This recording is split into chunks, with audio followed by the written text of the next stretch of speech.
Hello dear students, कैसे हैं आप सब लोग। आई होप आप अच्छे होंगे। मैं हूं मोहित शर्मा और आप देख रहे हैं मेरा YouTube channel the nucleus of chemistry. तो आज क्लास 10th केमिस्ट्री का जो चैप्टर नंबर 1 है हमारे पास, केमिकल रिएक्शंस एंड इक्वेशन, उसका लेक्चर नंबर 8 लेके आए हैं आपके लिए। और आज इस लेक्चर के अंदर हम लोग क्या देखने वाले हैं, इससे पहले वाले लेक्चर में मैंने आपको बताया था टाइप्स ऑफ केमिकल रिएक्शन के बारे में। मैं आपको डिटेल में बता चुका हूँ कॉम्बिनेशन रिएक्शंस क्या होती हैं, एक्सोथर्मिक और एंडोथर्मिक रिएक्शन क्या होती हैं, और लास्ट लेक्चर में हम लोगों ने डिटेल में डिस्कस किया था डीकम्पोजिशन रिएक्शन और उनके डिफरेंट टाइप्स के बारे में। और आज इस लेक्चर में मैं आपको बताने वाला हूं एक बिल्कुल डिफरेंट टाइप की रिएक्शन जिसको हम लोग बोलते हैं डिस्प्लेसमेंट रिएक्शन, और हम लोग आज डिस्कस करने वाले हैं डबल डिस्प्लेसमेंट रिएक्शन। तो ये दो इंपॉर्टेंट रिएक्शन जो कि बोर्ड एग्जामिनेशन के पॉइंट ऑफ व्यू से भी बहुत ज़्यादा ज़रूरी हैं, आज हम लोग सीखने वाले हैं। तो बिना किसी देरी के स्टार्ट करते हैं अपना लेक्चर और जानने और समझने की कोशिश करते हैं कि डिस्प्लेसमेंट रिएक्शन का मतलब क्या होता है। तो देखिए, जानिए डिस्प्लेसमेंट का मतलब क्या होता है कि कोई एक पर्टिकुलर चीज़ जो कि एक अपनी फिक्स पोजीशन बनाए हुए है, अगर मैं उसको वहाँ से हटाकर कोई दूसरी चीज़ ले आऊँ तो दैट सिचुएशन और that phenomena is known as displacement. तो यहाँ पर रिएक्शन के अंदर अगर कोई एक पर्टिकुलर एटम जो किसी एक पर्टिकुलर एलिमेंट से बिलोंग करता है, अगर मैंने उसको किसी एक कंपाउंड में जो कि वो पहले से प्रेजेंट है उसको हटाकर मैं कोई दूसरा एलिमेंट का एटम वहाँ पर प्लेस कर दूँ, तो वो रिएक्शन क्या कहलाएगी हमारे पास, डिस्प्लेसमेंट रिएक्शन। तो हम सिंपली क्या कह सकते हैं कि displacement reactions are all those reactions in which a more reactive element displaces less reactive element from its compound. वो क्या कहलाती है हमारे पास, डिस्प्लेसमेंट रिएक्शन। और अगर एनसीईआरटी की डेफिनेशन के पॉइंट ऑफ व्यू से बात करें तो मेटल के टर्म में डेफिनेशन देता है। एनसीईआरटी आपकी बुक ये कहती है कि all those reactions in which a more reactive metal displaces a less reactive metal from their salt solution, वो रिएक्शन हमारी क्या कहलाती हैं, डिस्प्लेसमेंट रिएक्शन कहलाती हैं। अब हमें कैसे मालूम चलेगा कि कौन सी हमारी मेटल ज़्यादा रिएक्टिव है, कौन सी कम रिएक्टिव है। तो इसके लिए मेटल रिएक्टिविटी सीरीज़ होती है जो कि मैं आपको नेक्स्ट लेक्चर में बताऊंगा कि कितने इफेक्टिव और आसान तरीके से आप उस मेटल रिएक्टिविटी सीरीज़ को लर्न कर सकते हैं। ये हम लोग नेक्स्ट लेक्चर में डिस्कस करेंगे। अभी सिंपली आप ये समझिए कि अगर आपसे कोई पूछता है what do you understand by the term displacement reaction, so all those reactions in which a more reactive metal or element displaces less reactive metal or element from their compound or salt solution, those reactions are known as displacement reaction. जैसे for example के through समझिए इसको। जैसे example दिया हुआ हमारे पास zinc solid and copper sulphate का हमने एक्वा सॉल्यूशन बना हुआ है जो कि ब्लू कलर का सॉल्यूशन होता है।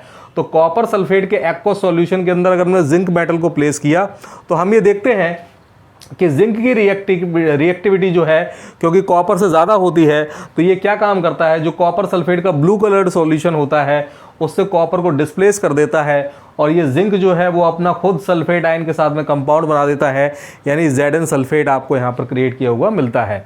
यानी इस रिएक्शन में देखिए क्या हुआ, जिंक अपनी ज़्यादा रिएक्टिविटी की वजह से कॉपर सल्फेट से कॉपर को डिस्प्लेस कर रहा है, इसलिए इस रिएक्शन को हम लोग क्या बोल रहे हैं, डिस्प्लेसमेंट रिएक्शन के नाम से जान रहे हैं। नेक्स्ट रिएक्शन देखिए, नेक्स्ट रिएक्शन है हमारे पास आयरन जो कि कॉपर सल्फेट के साथ रिएक्ट कर रहा है। Since iron is more reactive than copper, तो ये क्या काम कर रहा है, आयरन जो है आपका कॉपर सल्फेट से कॉपर को अगेन डिस्प्लेस कर दे रहा है और उसकी जगह खुद अपना कंपाउंड बना दे रहा है। तो ये भी किस कैटेगरी में आएगा, आपका एक डिस्प्लेसमेंट रिएक्शन का एग्जाम्पल होगा। ठीक है।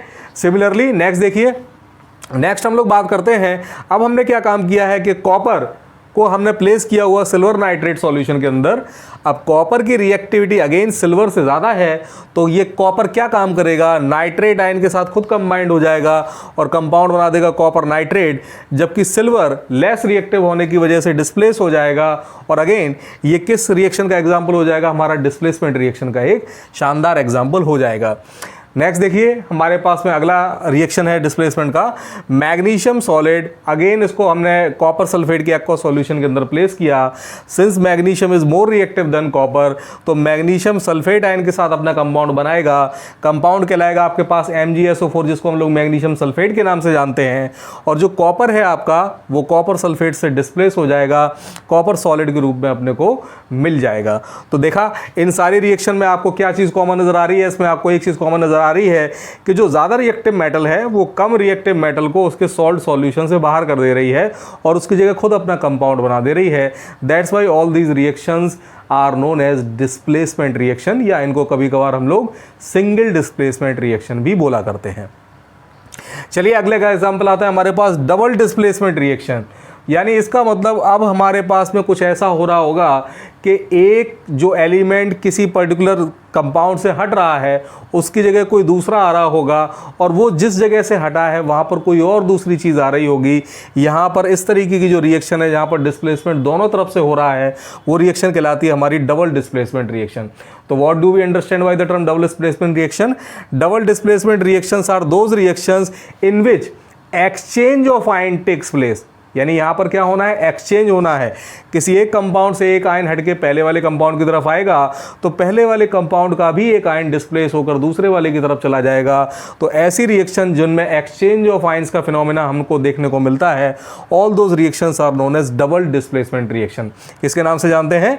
डबल डिस्प्लेसमेंट रिएक्शन के नाम से जानते हैं। जरा समझिए, जैसे फॉर एग्जांपल हमारे पास सिल्वर नाइट्रेट का जो एक्वा सॉल्यूशन है उसको अगर मैंने NaCl के एक्वा सॉल्यूशन के अंदर प्लेस किया, ये दोनों कलरलेस हैं। सिल्वर नाइट्रेट का एक्वा सॉल्यूशन भी कलरलेस होता है, NaCl का एक्वा सॉल्यूशन भी कलरलेस होता है। जैसे ही आप मिक्स करेंगे इमीडिएटली आपको वाइट कलर का एक इनसॉल्युबल कंपाउंड मिलेगा जिसको हम लोग AgCl या फिर सिल्वर क्लोराइड के नाम से जानते हैं। सिल्वर क्लोराइड का आपको वाइट कलर का प्रेसिपिटेट देखने को मिलेगा और सोडियम नाइट्राइड साथ में एक्वा सॉल्यूशन के रूप में बनेगा। यानी ये रिएक्शन में अगर आप चेक करें तो देखिए ज़रा क्या हो रहा है, ये जो नाइट्रेट आयन है, ये नाइट्रेट आयन पहुंच गया है इधर सोडियम के पास, जबकि सोडियम का जो क्लोरीन है वो आ गया है सिल्वर के पास। यानी इन दोनों कंपाउंड ने अपने जो नेगेटिवली चार्ज आयन है उनका एक्सचेंज कर लिया है। इसलिए इस रिएक्शन का नाम क्या पड़ गया है हमारा? Double displacement reaction.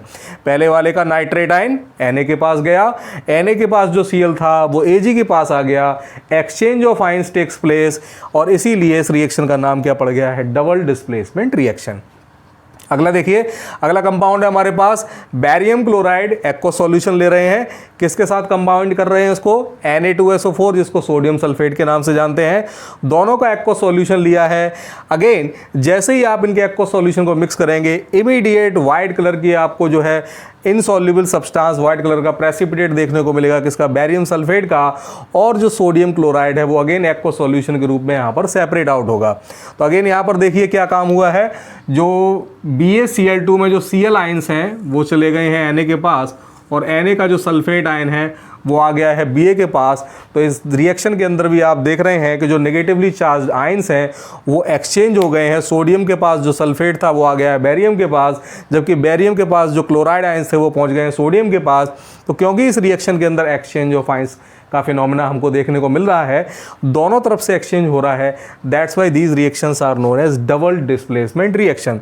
तो डबल डिस्प्लेसमेंट रिएक्शन क्या हो गया? फिर से समझिए, double displacement reactions are all those reactions in which the exchange of ions takes place between two compounds. वो क्या कहलाती है हमारे पास? डबल डिस्प्लेसमेंट रिएक्शन कहलाती है। अब आप अगर देख रहे हैं इन एग्जाम्पल के अंदर तो प्रेसिपिटेट का फॉर्मेशन हो रहा है। मैक्सिमम केसेस में हम ये देखते हैं कि जो डबल डिस्प्लेसमेंट रिएक्शन होती है, क्योंकि उसमें प्रेसिपिटेट का फॉर्मेशन भी होता है, तो हम जनरली ये भी कह सकते हैं कि जो हमारी डबल डिस्प्लेसमेंट रिएक्शन है उनको हम लोग प्रेसिपिटेट रिएक्शन के नाम से भी जानते हैं या प्रेसिपिटेशन रिएक्शन के नाम से भी जानते हैं। NCERT ने एज सच प्रेसिपिटेशन के नाम से कोई अलग से आपको कोई हेडिंग नहीं दे रखी, कोई अलग से आपको रिएक्शन का टाइप नहीं दे रखा है। उसकी वजह ये है कि डबल डिस्प्लेसमेंट के NCERT में जितने एग्जाम्पल दे रखे हैं, क्योंकि वहाँ पर प्रेसिपिटेट का फॉर्मेशन हो रहा है, तो अगर प्रेसिपिटेशन रिएक्शन आपसे पूछी जाती है तो आप डबल डिस्प्लेसमेंट रिएक्शन में से ही किसी का एक एग्जाम्पल लिख के आ सकते हैं, और वहाँ पर आप ये कह सकते हैं कि those reactions in which the formation of solid insoluble substance takes place are known as precipitation reaction. और कोई भी एक डबल डिस्प्लेसमेंट रिएक्शन का एक एग्जाम्पल जिसमें प्रेसिपिटेट का फॉर्मेशन हो रहा है वो प्रेसिपिटेशन रिएक्शन का भी हमारा एक एग्जाम्पल हो जाएगा। तो आई थिंक आपको ये लेक्चर समझ में आया होगा। आपको आज समझ में आया होगा कि डिस्प्लेसमेंट रिएक्शन का मतलब क्या होता है और डबल डिस्प्लेसमेंट रिएक्शन का मतलब क्या होता है। प्रॉब्लम शायद आपको अभी ये आ रही होगी कि आपको ये समझ नहीं आ रहा होगा कि कौन सी मेटल कम रिएक्टिव है, कौन सी ज़्यादा रिएक्टिव है, हमको कैसे पता चलेगा। तो वो अगला वाला जो लेक्चर आएगा वो इसी पर लेके आने वाला हूँ, जिसमें मैं आपको बताऊँगा मेटल रिएक्टिविटी सीरीज़ के बारे में। कौन सी मेटल ज़्यादा रिएक्टिव है, कौन सी कम रिएक्टिव है, कौन किसको डिस्प्लेस करेगा, कौन किसको डिस्प्लेस नहीं कर पाएगा। उस रिएक्टिविटी सीरीज़ को याद करने की एक बहुत ही शानदार ट्रिक भी लेके आऊँगा। तो इसी तरीके से देखते रहिए इस चैनल को, और जो भी फर्स्ट टाइम इस वीडियो को देख रहे हैं प्लीज़ सब्सक्राइब कर लीजिए, और अगर आपको वीडियो अच्छा लगता है तो प्लीज़ लाइक कर दिया कीजिए, कंजूसी मत किया कीजिए। और कोई भी डाउट है किसी तरीके की, अगर आपको कोई प्रॉब्लम है तो कमेंट सेक्शन में मुझे ज़रूर बताइए, मैं डेफिनेटली आपके क्वेश्चन की आंसर करने की कोशिश करूँगा। Thank you very much.